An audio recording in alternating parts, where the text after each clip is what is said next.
To begin, let us acknowledge that Queen's University is situated on traditional Anishinaabe and Haudenosaunee territory. We are grateful to be able to live, learn, and play on these lands. We thank the Indigenous peoples of this area for the care of this land for thousands of years, and we hope to honor and respect them today as we hold our virtual event. I'd also like to take a moment to personally thank everyone for attending today's presentation. Our speakers this afternoon are Dr. Clara Juando-Prats and Dr. Janet Parsons, who will be co-presenting on co-creating a dialogue for patients, families, and other stakeholders concerning Lyme disease. Dr. Juando-Prats is a mother of two and a settler of Catalan origin in Toronto. She's an investigator and the lead of the Qualitative Health Research and Patient Engagement Team at the Applied Health Research Center located at St. Michael's Hospital at Unity Health, Toronto. She's also a nurse by background, an assistant professor at the Della Lana School of Public Health, and a fellow at the Center for Critical Qualitative Health Research at the University of Toronto. Dr. Juando-Prats is an arts-based critical health researcher, a passionate educator, and a social scientist specializing in community and patient engagement and mobilization, working with populations navigating the periphery of power in society, particularly in the areas of parenting at a young age while experiencing homelessness, living in low income, new immigrants, and BIPOC. In her work, she has been developing methodological approaches based on creative, decolonizing, participatory community research, post-anthropocentrism, and post-humanism. In particular, she has applied these to her research work with young parents and with communities of patients who have suffered epistemic injustice in clinical settings, in clinical research, and policy implementation. Dr. Parsons is a social scientist and qualitative researcher with expertise in health services and policy research, health and social equity, patient and community engagement, as well as an arts-based research and knowledge translation. She is a research scientist at the Li Ka-shing Knowledge Institute at St. Michael's Hospital at Unity Health Toronto, and an associate professor in the Department of Physical Therapy, the Rehabilitation Science Institute, and the Institute for Health Policy Management and Evaluation at the University of Toronto. A physiotherapist by training, Dr. Parsons practiced clinically for 18 years in acute care setting. She enjoys using visual and storytelling approaches to co-create research, and she co-invented the broker dialogue method with her colleague, Dr. James Lavery from Emory University in Atlanta, Georgia. We will have Dr. Juando-Prats and Dr. Parsons co-present, and then we will open for questions from the audience. You can ask your questions by entering them in the chat box. You can raise your hand using the icon, or if time allows, you can unmute and also ask your question. Please help us welcome Dr. Juando-Prats and Dr. Parsons to the virtual podium.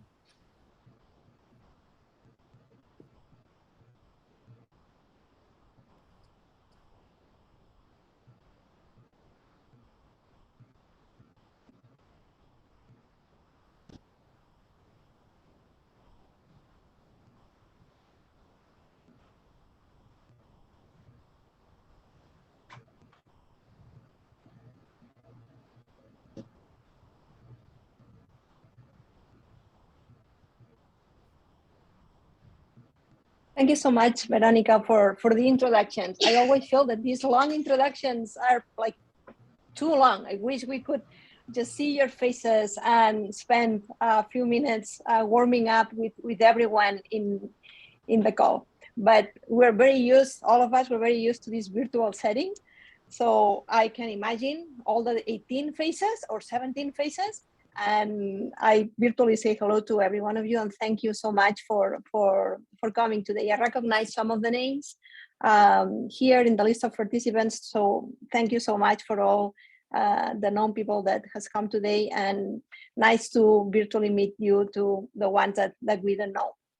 So today, I'm Janet, Dr. Parsons, and myself. We want to talk to you and explain a little bit about the project that we've been planning with members of the network. And when I say members of the network, I mean patients, families, and scientists. And we've been planning this for now close to 3 years. And because of the pandemic, and I'll explain it during the next minute, so because of the context and the circumstances that you all know, we had to delay it for a while, but we are ready to go. So we're very happy today to explain to you what's this project about, the work that we've been doing, and most importantly, the framework. So why it's so important to do this type of social research on Lyme disease and why the perspective that we use, that it's about co-creating knowledge together with different groups in the community. So, Veronica, I know you made the land acknowledgement, but if it's okay to everyone, I just want to ask to dedicate like 1 minute to think more a little bit about what it means and to acknowledge the land that each one of us across Canada are standing on right now. In particular, Janet and I, we are in Toronto. That's why we selected this picture of the Humber River. That is one, for the ones we know, is one of the big, beautiful areas here in Toronto that you can get outdoors and enjoy and be connected with the land, and also be super aware of all the ticks that we easily get when we're walking on the area. So we want to acknowledge, in particular, the traditional territories that Janet and I are on, like right now. There is the Mississauga, the New Credit First Nation, the Anishinaabe, the Wendat, the Huron, and the Haudenosaunee Indigenous peoples.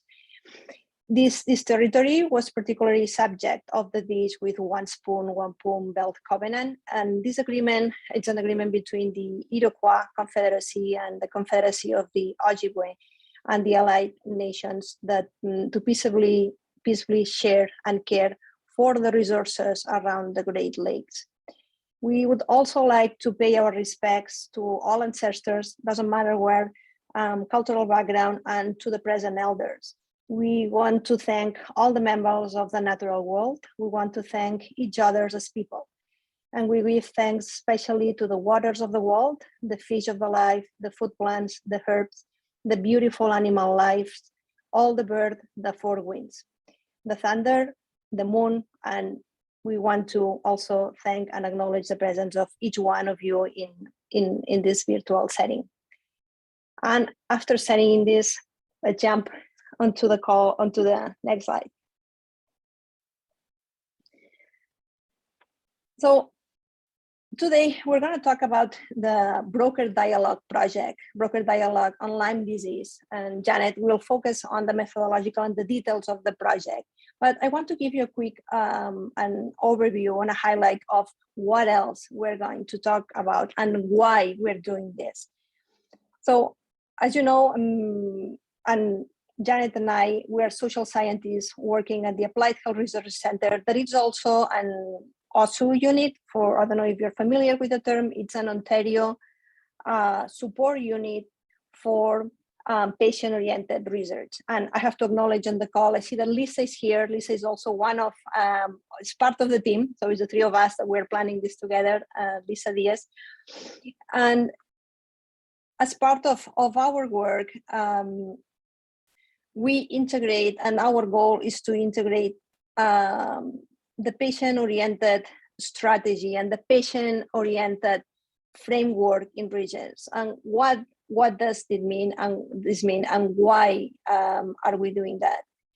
And as I mentioned, we are social scientists. This means that our focus is in understanding how individual experiences and individual practices relate to how the society is organized, how the system functions, which in particular is translated to how policies are implemented, how policies are defined, how guidelines, clinical guidelines or white clinical guidelines, for example, are the way they are, and how this relates and how this impact the individual lives of people. Individual lives is not only about patients, it's about family, it's about friends, neighbors, community organizations that have their work embedded in the community, but also scientists, clinicians, and every one of these persons, as you know, we have a different role and a different experience and a different interest and different needs in the social life. But in Lyme disease, this is particularly special and characteristic, and it shows the complexity that each one of you have experienced about what are the specificities and the challenges of getting diagnosed with Lyme disease, getting treated with Lyme disease, even being aware that or realizing that you might have Lyme disease, and then how to live with that, and also how to live with the risk of getting a tick bite. So in order to understand all these complexities that go into everyone's daily life, since you wake up until we go to bed, doesn't matter if you're a patient or community member or you are a scientist working with Lyme disease in different ways, this instills everything that we do in our daily life. So in order to understand that, our approach is obviously it's about social constructs, understanding how are these relations between the social and the individual. In particular, we have or we guide our work by the principle of co-construction of knowledge. This is a term that now I'm sure that you know that you've been hearing is more and more. And what exactly means? What is co-construction of knowledge? It means that basically the main value or the main idea behind that is that when we do this type of research, we believe that every individual holds knowledge. And the knowledge doesn't lay only on one side, let's say the scientific side or the clinician side.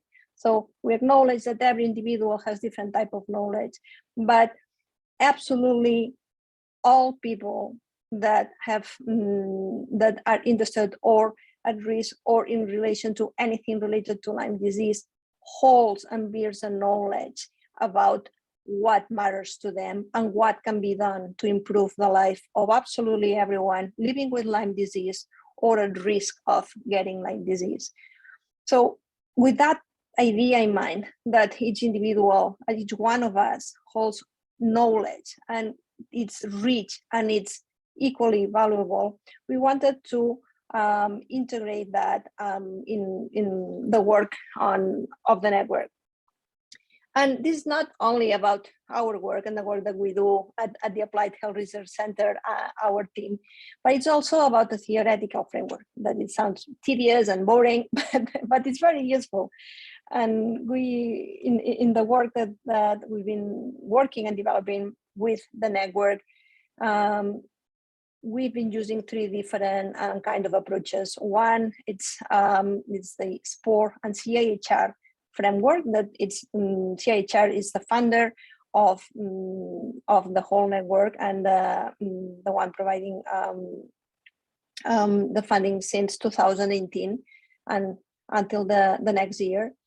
And also the PCORI framework, that is a framework that is based, it's originated in the United States. It has a slightly different approach, but mainly the same values and kind of an overlapping goals.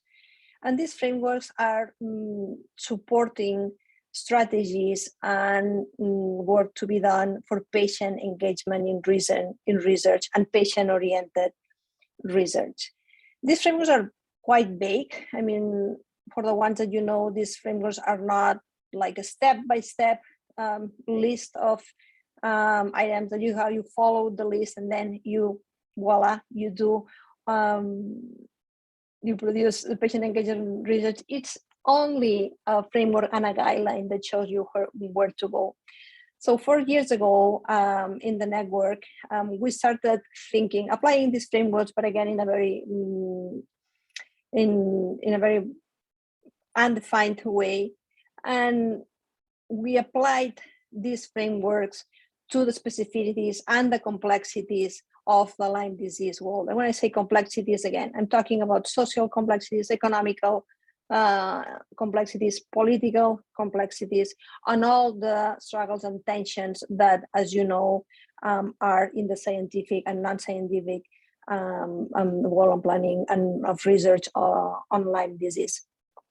So with the guiding principles of being inclusive of everyone that is interested and suffers in one or another way the impact of Lyme disease, being supportive of all the stakeholders that have a say in Lyme disease and Lyme disease research, based also on mutual respect of the different voices, different views, different perspectives, and different experiences, we set up the goal of co-building the work that was going to be done in the network. I'm talking about the beginning of the network.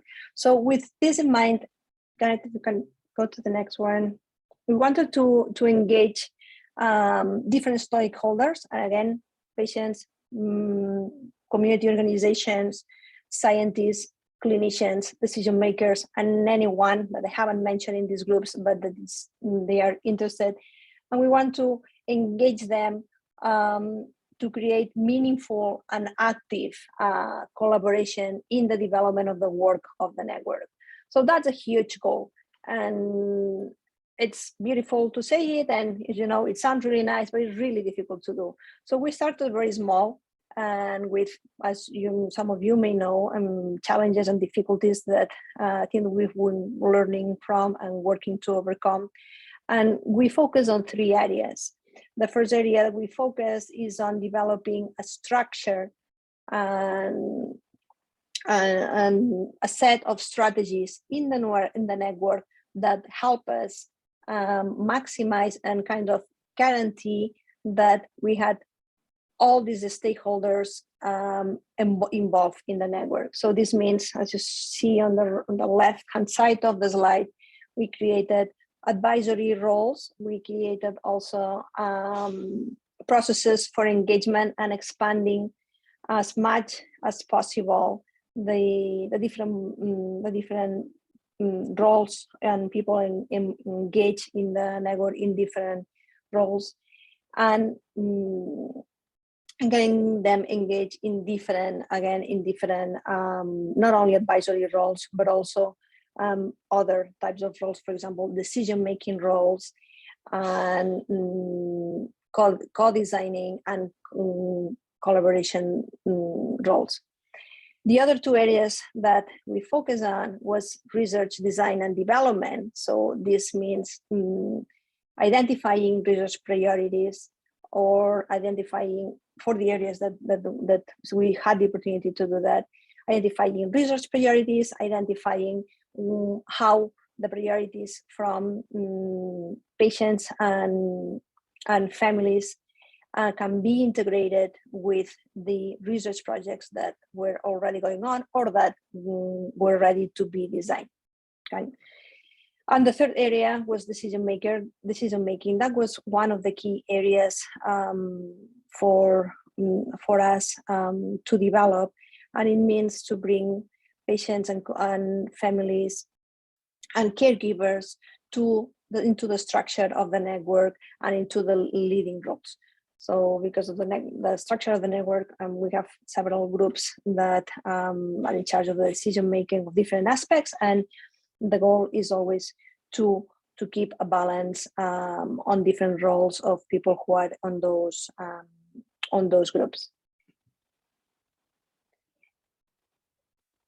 So that's a little bit about the perspective of what brought us a little bit to develop the patient engagement. But in particular, this project, the broker dialogue, that Janet will explain the methodology and what it means, was embedded in the view that I mentioned at the beginning of creating knowledge together with different groups, and in particular with patients and family and caregivers. So 3 years ago, we created, when I say we, I mean all of us, not only the scientists, but the members, the patient members of the network that were interested in this study. So we created the working group with our patient partners, and we started thinking, meeting regularly until before the pandemic, to identify what are the areas that, what are mainly the challenges that they want the rest of the world, the rest of the society to know about. So what are the main challenges with Lyme disease research right now? What is difficult? What is the perspective? What can be improved? And what mainly deserves a conversation, because it can be it's difficult to make it better. So we started working on identifying the main areas, the main research topics that were relevant and meaningful for the working group. And we identified a research question that could be answered through this arts-based methodology that Janet will explain in a minute.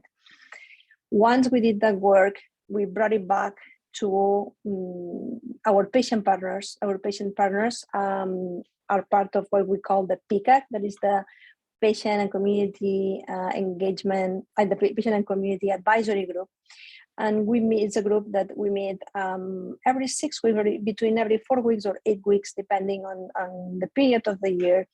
And in the PCAG acts as not only as an advisory role, but also developing and partnerships with a specific research that are going on the network. So we brought back the work that was being done to develop the broker dialogue study. That I don't wanna give you any spoiler about that, and Janet will explain that. We brought the work that we were doing to the PCAG and incorporated and the feedback from the PCAG and updated the research interest and the research question. And from that, we started developing the research protocol of this arts-based, in particular film-based study that Janet will explain in a minute. But before that, we would love to hear from you so we can tailor a little bit more what we want to talk today. So Janet, if you can go to the next one, please. Thank you so much. So you see on the screen, we've prepared a couple of questions for you. You can go, if you're on a computer, you can go to menti.com and enter the code that you see down there, or I'm gonna put right now a link in the chat. You can also click in the link, it should work. Sometimes, technology doesn't work as well, but hopefully the link in the chat or the QR code that you can scan on the screen right now should work, or just type menti.com and introduce the code. If it doesn't work, please put something on the chat so I can try to fix it.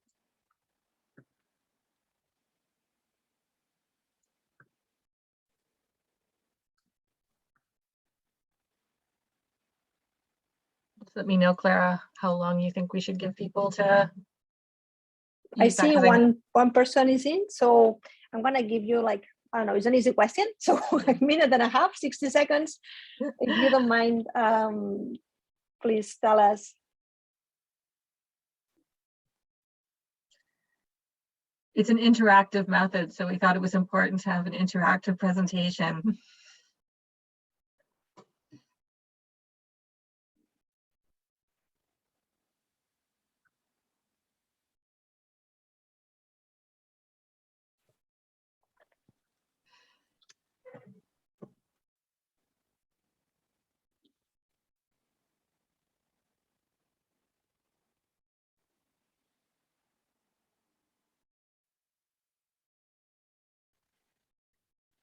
Clara, let me know if you need me to stop sharing the screen or anything like that at any point, or it's up to you. I think I just took over you and you're not sharing screen. I'm so sorry. Oh, I think I am. It says I am too. Oh, maybe not. Oh, okay. Do you need me to stop sharing the screen? Yes, please. Stop sharing? Okay. Yes, please. Excellent. Okay, now you should be sharing the screen. Okay, so thank you so much to the people, or to the ones who answered the question. I see that we have 2 people in a different role, and then we have 1 student, 1 scientist, and 1 people with experience with Lyme disease. Thank you so much. So there's the second question that you should be able to access also through the same link.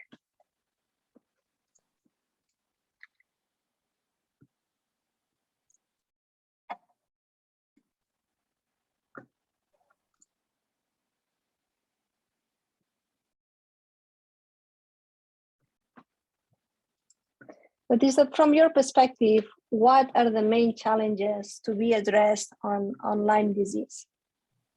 If someone has difficulty accessing the link, please let me know.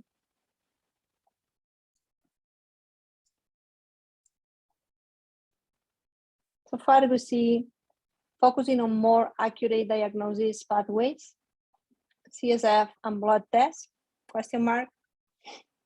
Diagnostics is one of the most challenging and controversial areas of Lyme disease, not the only one, but it's one of the main ones, as you know. So thank you so much for sharing this. Timely diagnosis, it's truly connected and really connected to the first one. Thank you for that. And then I see the one in the middle of the screen that it's trust between public health science and the patient community. That's another huge area of work.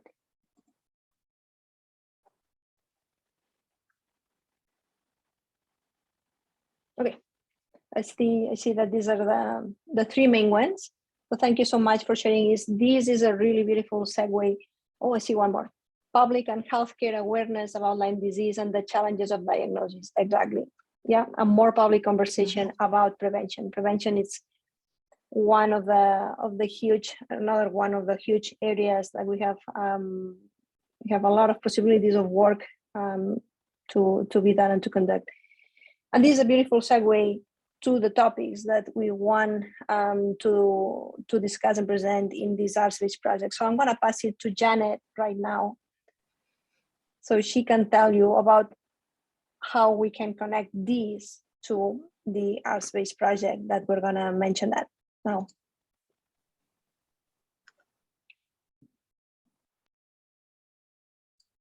Okay. Oh. My apologies. Here we go. Can you see? Yes. You can see my slides now. Okay. Yeah, perfect. So switching gears a little bit, now we're going to talk about this particular method, and then we're going to come back to the project itself. So, so what is this thing called broker dialogue? What is it and where does it come from? Well, just so you know, as Veronica mentioned in her very kind introduction, she mentioned that I'm the co-inventor of this method, along with my colleague, Jim Lavery. Jim's a public health ethicist and global health scholar at Emory University in Atlanta, Georgia. And he and I started collaborating on this when he was still in Toronto. Oh gosh, back when I was doing my postdoc back in 2006, 2007, we started working on this, this idea of developing a storytelling method that would leverage film, that would provide people a way to interact respectfully. And we were very fortunate early on to work with a filmmaker who was extraordinarily helpful. That partnership that we have, Wendy Rowland, she's an award-winning documentary filmmaker, and she has been integral. And pretty much every project we've done to date, or most of the projects we've done to date, have involved Wendy. And so it's been sort of a trio of us that started out with this, and then we were very lucky to have Clara join us, and now we have Lisa working with us on this, and a wonderful group of patient partners, and so patient and scientific partners on the network. So we're really, really happy to be able to leverage the method. We've been able to use it in a whole range of different contexts, and we thought that it was very, I thought it was very well suited. You know, Claire and I, when we were chatting, that was very well suited to the Lyme disease community. So there is a paper on this for those of you that like to nerd out and read papers. It's an open access paper. I'm happy to send you a link to it. But basically what you need to know is that it's a method for understanding and addressing complex social problems and engaging stakeholders in dialogue and collective critical thinking. And early on, because we're film-based researchers, we decided, well, instead of boring people to death, what we can do is make a 3-minute explainer video and tell you the things that you need to know about the method. And so I'm going to just stop sharing my screen and show you a very brief explainer video that really tells you about the main pieces about the broker dialogue method, and is a much more succinct way of explaining it than me droning on. And I'll tell you a little bit more about the method after we have a look at the video. So let me just pull that up, and let me also just check to make sure that I've got my audio sharing before I do this. Yes, I am. So I'm sharing my sound. So Clara, you give me the thumbs up if everything, you can hear everything. So these issues involve many different people Perfect. with their own interests and perspectives. Sometimes the controversies arise or are perpetuated because the various parties involved don't talk to one another. In fact, there are lots of reasons why people don't talk to one another. And as if that isn't bad enough, when people don't talk to one another, it just makes things worse. But what would happen if some of these obstacles could be overcome? What if we could help to bridge some of these gaps in communication? What if there was a way to bring people together, to help them engage and let them confront each other, but in a safe and respectful and honest way, to genuinely share perspectives and learn about each other's interests through dialogue? And then what if you could share that dialogue with other people facing the same issues so that they could benefit from the experience as well? We've created a method that does all of this. We call it broker dialogue. Here's how it works. We start the dialogue about a given issue by identifying someone with legitimate interest in the issue and interviewing them on film to get their perspective. We find out a bit about them, about why the issue is important to them, and about their specific views on the issue. We then ask them a key question. Is there anyone that you would like to have a dialogue with about this issue? There always is. Broker dialogue gives the participants ultimate control over what other people in the dialogue will see from their interviews. So after reviewing their own video footage, and after they have identified clips that they want to share with others, we take their footage to the person they wanted to engage in dialogue. Now imagine how the dialogue can expand as participants start to pose questions to other people and make comments and responses to the videos they are shown. And imagine how we can build up a record of these exchanges using video editing, making sure that all the participants have a fair opportunity to be heard and have their perspectives taken seriously. We know that participating in honest dialogue can change people's views about controversial issues. It may be one of the only things that actually can. But what we're trying to learn is whether creating dialogue in situations where people are not talking or engaging respectfully and constructively with one another can have an impact beyond the participants in the dialogue themselves. So the final step in the broker dialogue method involves using the resulting films, or maybe even animations like this one, or stage plays, or other types of creative applications, to share the dialogue with other interested parties to try to encourage dialogue and constructive engagement about the issue more broadly in society. The possibilities are endless. Broker dialogue. Building understanding where it's needed the most.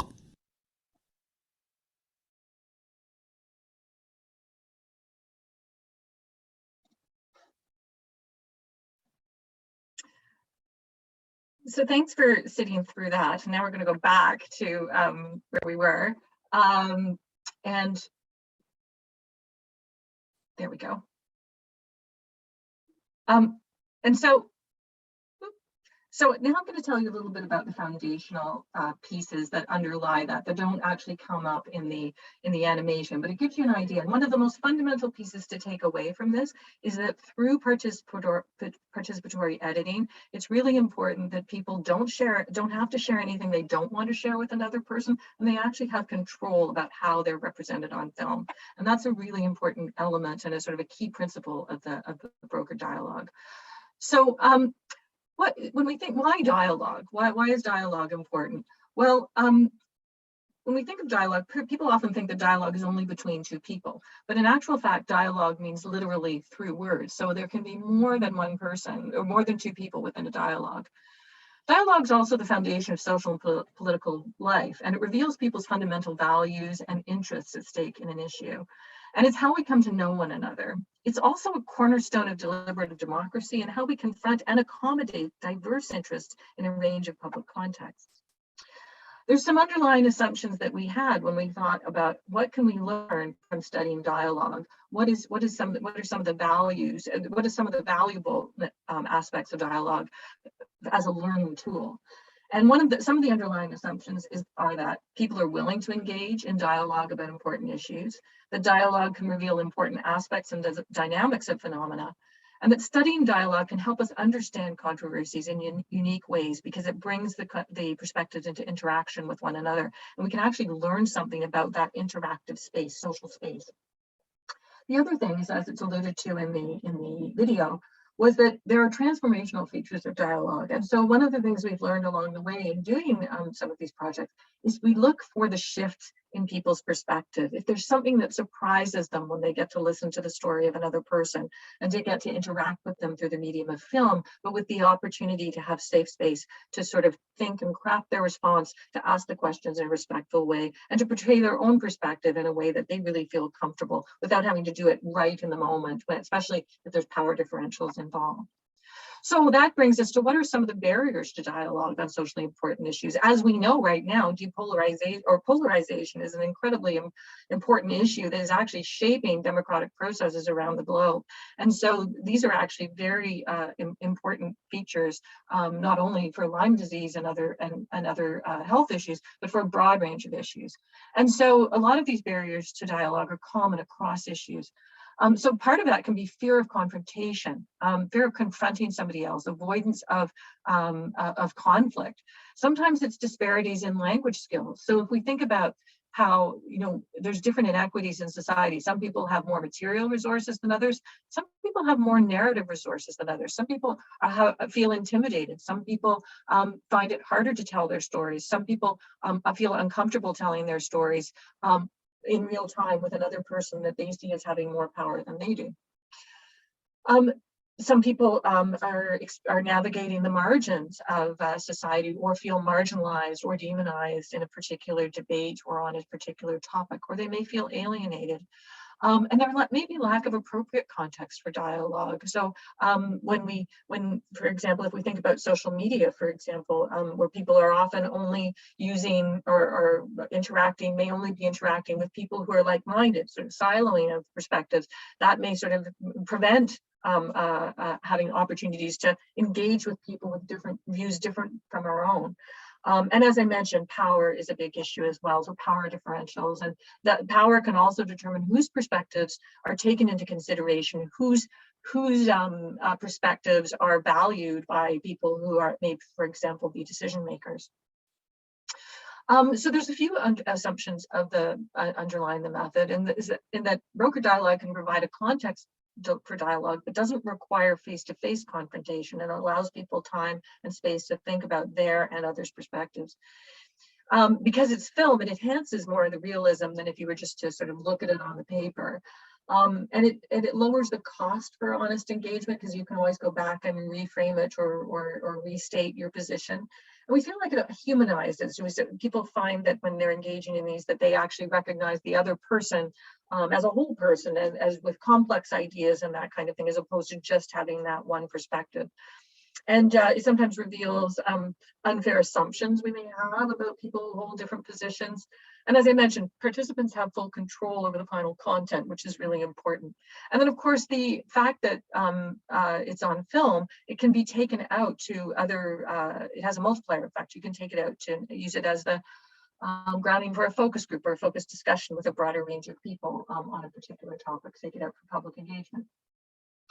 So I'm just cognizant of the time, and because of that, I'm going to skip over this, but there are some theoretical assumptions for those of you that want to nerd out about narrative theory and dialogic narrative and why and how this kind of work matters. So it privileges stories and their accessibility to a range of audiences. Stories can actually be considered evidence that inform behavior, a different form of evidence. Stories have both descriptive functions and prescriptive functions, which means they tell you what happened to the person. So when the person is telling their story, they're telling you what happened, but they also signal what might have happened differently, or could have happened, or what ought to happen. And then, of course, stories are very interactive. We often can imagine our own stories when we're listening to the stories of other, and they're very fundamental about the relationship between self and other. Representing people's perspectives on film is important because representations matter. How people are represented on film and how they or maybe misrepresented on film or in popular media and so forth, have really real implications for their lived experience. And so that's why we think it's, film is a form of representation, and it's also very accessible. Film is an accessible medium. You don't have to be an academic to understand the stories that people are telling you through film. So it has a bit of a leveling device and lowers the power differential. And so ultimately, all of this is about perspective. It's about the interaction of perspectives, and that's what the method is about. I could go into this about multiple levels of analysis, but one thing that you should know is that while we it's a qualitative method, we go through qualitative and thematic analysis with individual interview transcripts, but then we're most interested in the interaction of perspectives. So that's really this place that we really focus. And we also are interested in what people choose not to include, what they would prefer not to include, as well as places that they don't want to go. So silence is on a particular topic, as well as their reactions to the footage of others. So what does this mean for Lyme disease? That's why everybody's here. It's Lyme Disease Awareness Month. We all have an interest in Lyme disease. And so what I'm going to tell you about the final piece is about this broker dialogue for Lyme disease in Canada.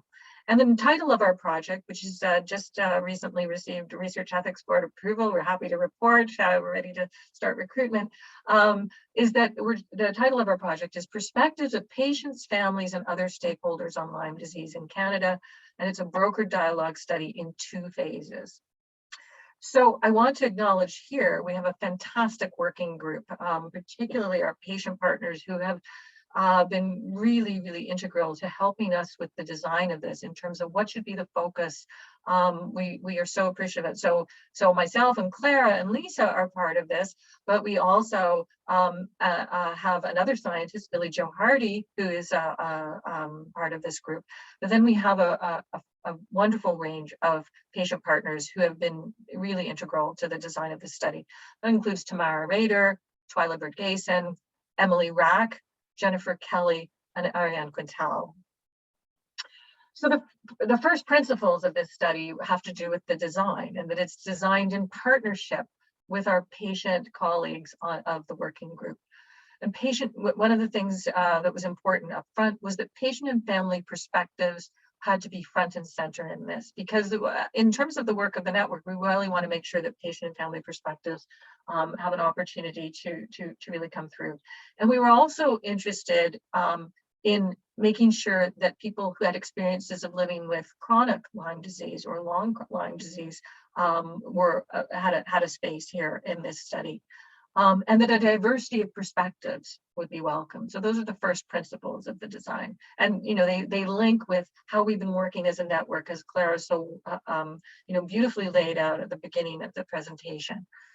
So our study has 2 objectives. One is to elicit the perspectives and experiences of persons living with Lyme disease, in particular those living with chronic sequelae of Lyme disease and their family members.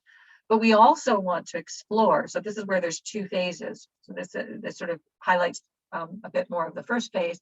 And then we also want to explore the varying perspectives of a range of stakeholders who engage in Lyme disease practices. And this comes from our patient partners. We talked about people in the Lyme disease space, different people, different stakeholders are all practitioners in their own right. And so people with Lyme disease have to engage, and patient advocates, as well as their family members, have to engage in day-to-day practices in terms of managing their disease, coming to diagnosis, everything from the financial management of their treatments and so forth, all the way, as well as coming to diagnosis and so forth, as people were pointing out on the chat earlier today. We're also interested in the perspectives of healthcare practitioners, researchers, and decision makers, and bringing those perspectives together related to diagnosis and management of Lyme disease in Canada in order to understand sources of contention and to identify opportunities for enhanced collaboration across and between stakeholder groups. So that's why we have 2 phases of this study, and we're just launching phase 1 of the study now. And the first phase is actually to have a group of foundational interviews, which is to lay the groundwork to develop the actual broker dialogue, the film-based piece in phase 2. So the first phase is actually sort of more traditional qualitative research, which will be based on audio taped interviews, traditional audio taped interviews using a narrative approach where people tell their stories. with an emphasis on patient and family experiences, including those living with chronic Lyme disease. So we're going to do these interviews with patients and family members, up to 21, and other stakeholders, including clinicians, researchers, decision makers, and others, with 9 to 10 interviews. And then in phase 2, we will do the broker dialogue, which actually is the truly interactive piece. And we'll do a series of interactive interviews between stakeholders over time. And those will include patients, families, clinicians, researchers, and decision makers. And that will be informed by the foundational interviews about whose perspectives matter. We're going to ask people in phase 1, whose perspectives should be brought into interaction in the next phase. And it works best with a relatively small number of people who represent the range of a range of interests at stake in the area. And typically there's 3 rounds of interviews. So it's quite labor intensive. So you have very sort of a deep dive amongst a smaller group of people for phase 2. So what are we going to do with phase 1? Because that's where we're just getting started.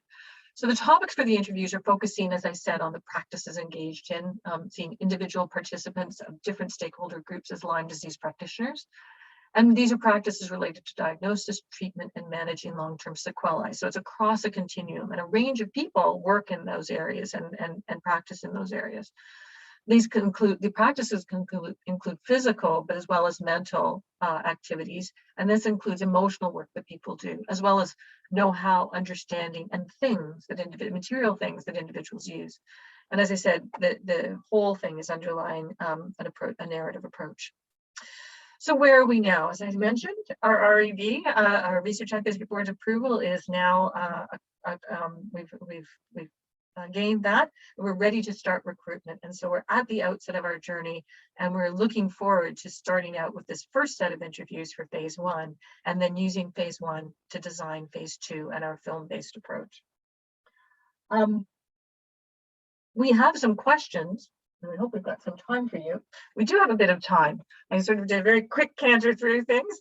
But one of the things that we would like to know from you, we'd like to sort of engage you in discussion about a couple of topics. And we'd like to pose these questions to you, and we'd love to engage in a discussion with you.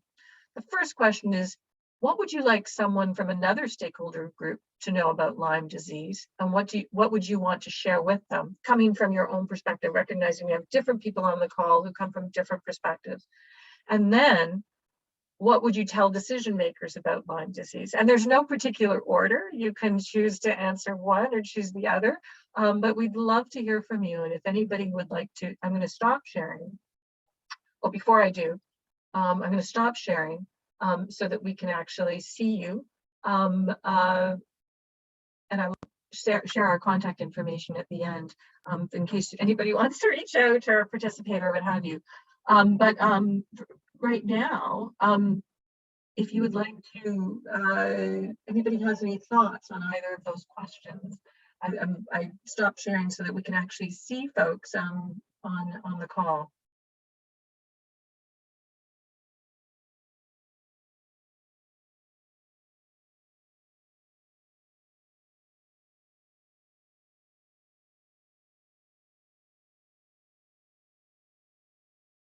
Resounding silence.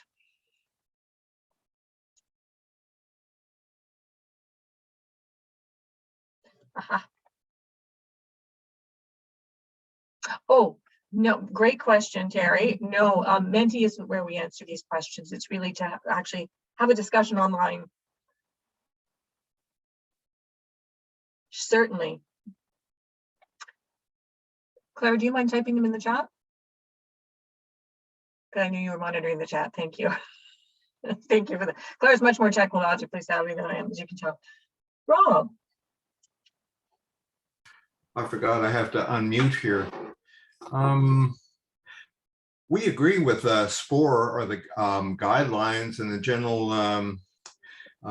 path it seems to lead to, where patients are key, that they have to be engaged from the very start.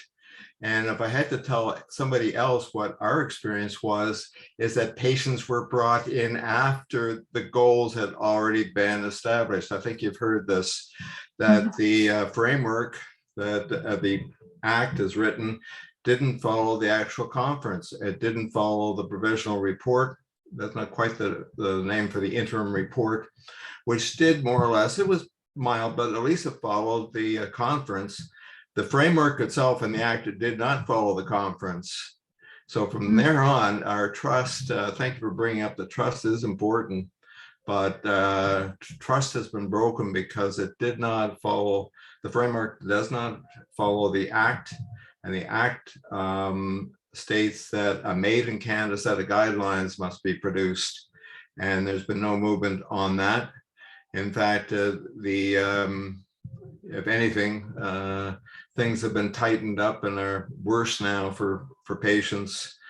Physicians are afraid of losing their licenses for being investigated for treating Lyme beyond, a rigid set of guidelines and predetermined set of goals. So our definitions differ.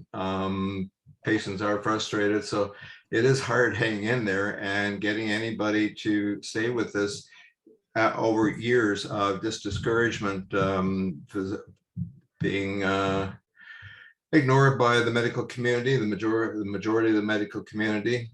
Things are shifting slightly. There's many physicians in my area that would like to see things change, but are helpless themselves to change things. They have families and they know that they're at risk and they have to deal with these patients. So our spore is nice, but it can be defeated if you've got power at the very top, people at the very top of this agency going right to the CDC and stuff like that, that are with ties to business. And at the bottom of this is the long-term disability insurance industry that wants nothing to do with a complex disease like tick-borne Lyme disease can produce. So it's business in the end. We know what the problem is, but these companies, the big industries, pharmaceutical insurance and so on, they pay for political parties, they pay for research, they pay for medical schools. It's a very hard thing to overturn. It's not going to come overnight. Even proof can be ignored, it turns out.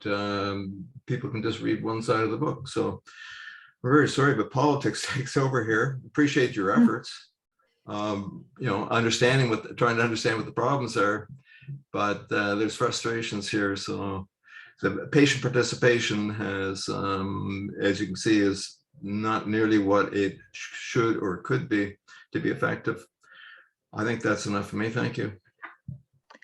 Thank you so much, Rob, for your wonderful insights and your excellent points. And I would say that certainly members of our working group have raised a number of those issues, and they're incredibly important. And I really thank you for that, because it's you said it in a very compelling way. And so thank you so much. And I think those are really important. All of those points are really important for us to attend to.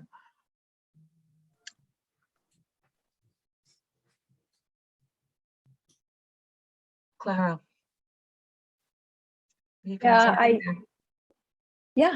you, Rob. I cannot agree more with what you said, and I echo your frustration, because your frustration is, you're not alone on that frustration. When we do social research, we experience some of those frustrations too, and the tension is true that the power relations, as you say, the different political or economic or other interests are at stage with Lyme disease, and not only with Lyme disease, only with long COVID and with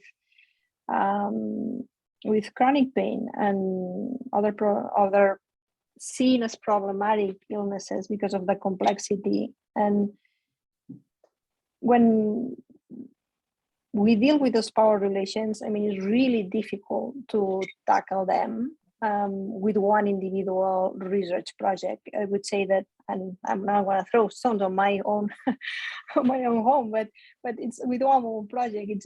It's almost impossible to tackle that, because it's a huge power structure that we deal with.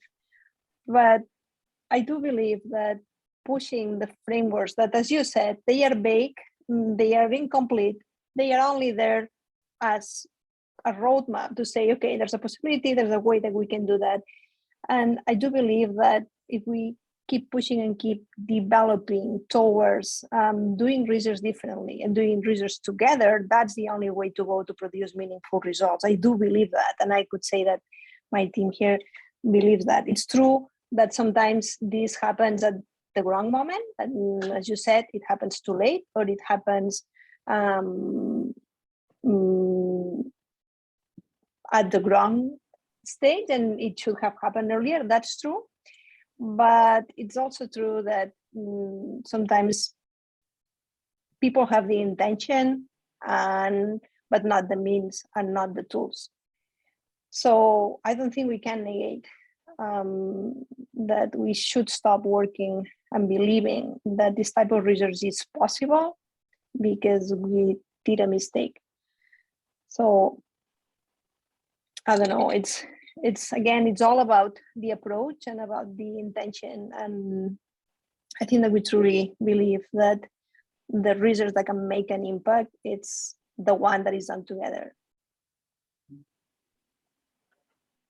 I'm just going to acknowledge, just before we get to you, Janet, that I see your hand up, I'm just going to acknowledge, because Mary Lee had put something in the chat just previous. And so she said, we need recognition of long Lyme patients in the medical community and financial as well as other diseases enjoy. And I think your point about financial practices, that was something that the patient partners talked about, like, you know, things like having, as you mentioned, Rob, about, you know, insurance companies and getting compensation or paying for medications, or even bringing medications, for example, across the border from the US. People had talked about that in our working group, and those are such important points. And then you'd also said, Mary Lee, that support groups in the Waterloo Region Lyme support group have much to share, and we're going to give our contact information at the end, and please reach out to us. And all our information is also on the website, but we're going to be please reach out to us. So we're going to have that within our slides. We're happy to have you reach out to us. Janet. Okay, so my big concern is that there's also this false dichotomy where we say that there are scientists and there are patients. Well, that's a false dichotomy. You can be a patient and you can be a scientist. Mm-hmm. And I would say that to me is the big issue when it comes to diagnosis. So somehow, I don't know, but if you advocate for change, you're called a pseudoscientist. And I think that that's a serious misunderstanding of the science. So I just wanted to, you know, put that out there. I think it comes down to diagnosis. If we could agree on diagnosis, I think we could go a lot farther, a lot faster. Mm-hmm. Thank you for that. That's such a great point. Yeah. Claire's been very involved with our Pillar 1 on the diagnostic piece. I don't know if you want to say anything further, Clara, or?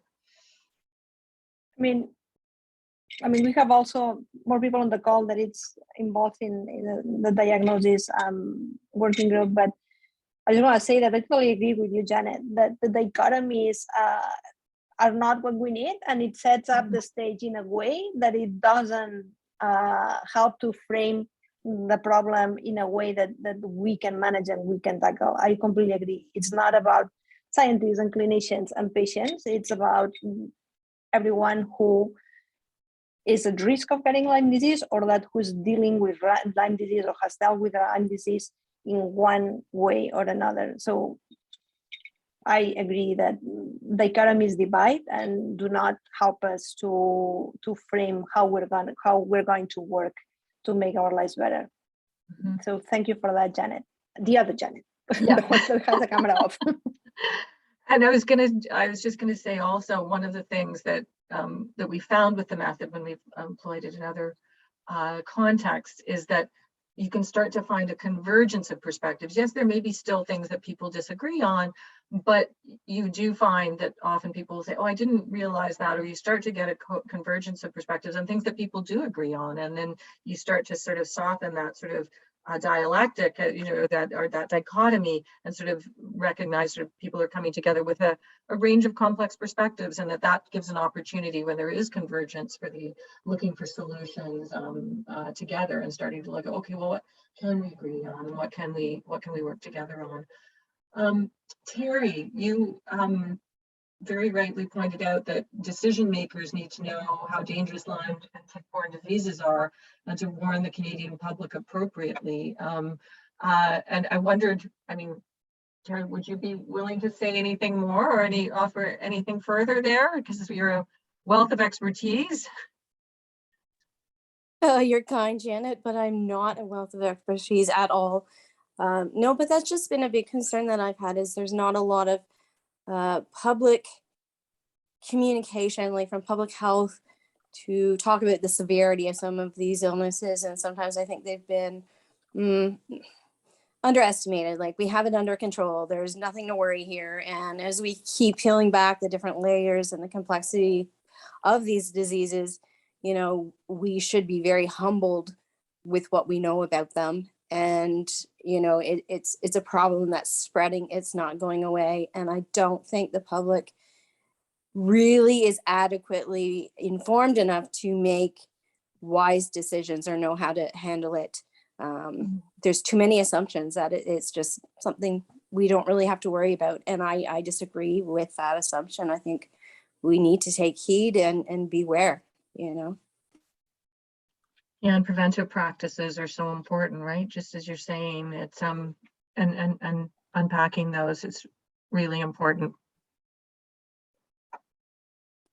And I would say, just to follow up, like, not to underestimate the patient's experience either. It's been very easy along the path, I think, for patients to be dismissed as this or that, or voices are unheard. And, you know, if there was a chance to remove that stigma or the bias or the impression people have when they hear Lyme disease, and actually hear the patients and what they're going through, and recognizing, like, the symptoms are real.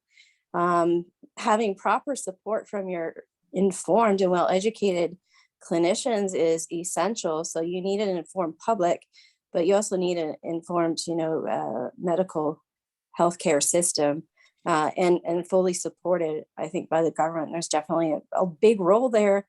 Lots of opportunities to fix a lot of these issues, and I hope they get dealt with. That's great, Terry.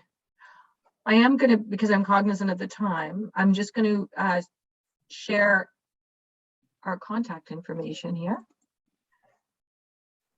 And happy to, you know, if, yes, this is being recorded, but if you would like to, if for some reason you're not able to access the recording, please reach out to us. We're at St. Michael's Hospital, but it's at unityhealth.to is the end. So so either my name, Clara's name, or Lisa's name, we'd be more than happy to hear from you. If you have any questions about the research project, if you're interested in participating, if you would like to tell us, you know, other things that we should think about as we're crafting the project, we're so appreciative of this kind of input and the opportunity to speak with you today. It's been wonderful to hear from you, and I hope this was a little bit helpful, and thank you so much for your attention.